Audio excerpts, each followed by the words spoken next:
In the city's midnight rain, some meetings are written in blood. Alistair met Seraphina in the rain-slicked glow of a city midnight. She was a silhouette in a doorway, a whisper of perfume on the damp air. He was lost, and she was the only landmark he cared to find. Come in.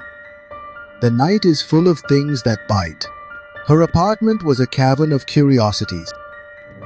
Antique maps, strange taxidermy, and mirrors that were all inexplicably covered with dark silk cloths. She moved through the shadows with a dancer's grace, her eyes holding his with an intensity that felt both like a promise and a warning. Their nights became a fever dream. Passion that burned so brightly it left him breathless. Conversations that stretched until the first hint of dawn threatened the sky. But she would always send him away before the sun could touch the windows, her kisses turning cool, her urgency sharp.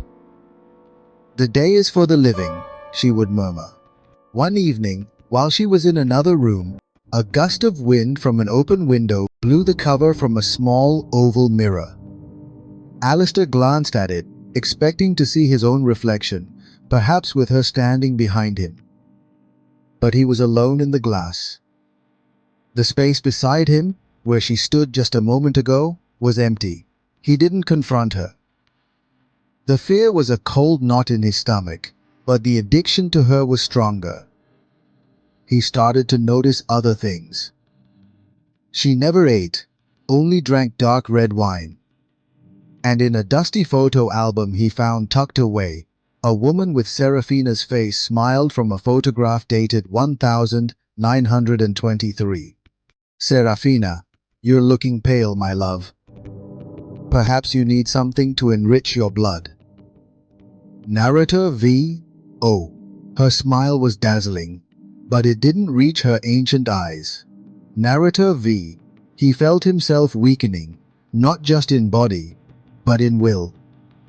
The world outside her apartment seemed grey and faded, a poor imitation of the vibrant, dangerous life he lived in her arms.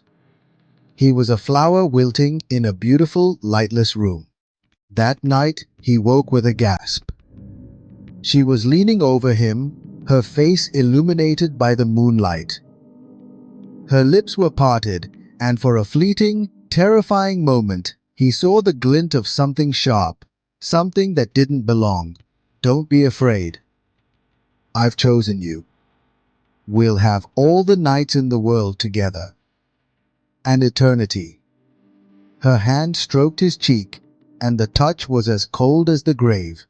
He didn't scream. As she leaned in, the last thing Alistair saw was his own terrified face reflected in her dark, bottomless eyes.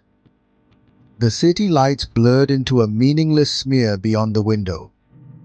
The night had finally come for him, and it wore the face of the woman he loved.